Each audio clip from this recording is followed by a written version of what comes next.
கிறிஸ்துவுக்குள் பிரியமானவர்களே, இயேசுவின் நாமத்தில் நான் உங்களை வாழ்த்துகிறேன். ஏசாயா தீர்க்கதரிசன புஸ்தகம் 66வது அதிகாரம் 13வது வசனத்தை பார்க்கின்ற பொழுது வாசித்து பார்ப்பீர்களானால், அந்த வசனத்திலே சொல்லப்பட்டிருக்கக்கூடிய ஒருவனை அவன் தாய் தேற்றுவது போல நான் உங்களை தேற்றுவேன் என்று சொல்லி அந்த வசனம் சொல்லுகிறதை நாம் பார்க்கின்றோம். இன்றைய நாட்களிலும் கூட நம் ஒவ்வொருவரையும் ஆண்டவராகிய இயேசு கிறிஸ்து ஒரு தாய் தன் பிள்ளைகளை எப்படி தேற்றுகிறார்களோ அதே போல ஆண்டவராகிய கர்த்தர் நம் ஒவ்வொருவரையும் தேற்றக்கூடியவராக ஆற்றக்கூடியவராக இருக்கின்றார். 2000 ஆண்டுகளுக்கு முன்பதாக நமக்காக இரத்தம் சிந்தி நமக்காக மரித்த அதே ஆண்டவர் இன்றைக்கும் நம்மை தேற்றுகின்றவர்களாக, இன்றைக்கும் நம்மை ஆண்டவர் தேற்றுகின்றவராக இருக்கிறார். நமக்காக இரத்தம் சிந்தி நமக்காக மரித்தவர், நம் பாவங்களை மன்னித்தவர் நம்மை தேற்றக்கூடியவராக இருக்கின்றார்.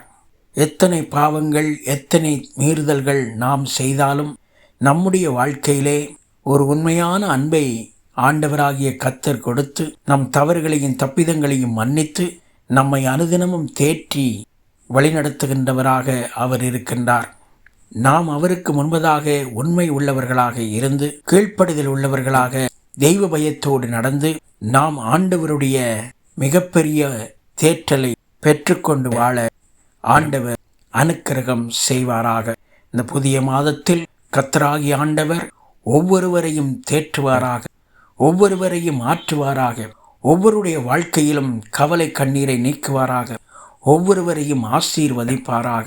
அவருடைய பெரிதான கரத்தினால் நீங்கள் தேற்றப்படுவீர்கள், நீங்கள் ஆற்றப்படுவீர்கள். கர்த்தரே அந்த காரியத்தை உங்களுக்கு செய்வார். ஆதரவற்ற சூழ்நிலையில் இருக்கலாம், அநேகரால் ஏமாற்றப்பட்ட சூழ்நிலையில் இருக்கலாம், எல்லாம் இழந்து போன நிலைமையிலும் கூட இருக்கலாம். ஆனால் கர்த்தர் நிச்சயமாக உங்களை தேற்றி உங்களை தப்புவித்து உங்களை பாதுகாத்து கொள்ள ஆண்டவர் வல்லமையுள்ள தேவனாக இருக்கிறார். அவர் உங்களை தேற்றுவாராக. ஆமேன், ஆமேன்.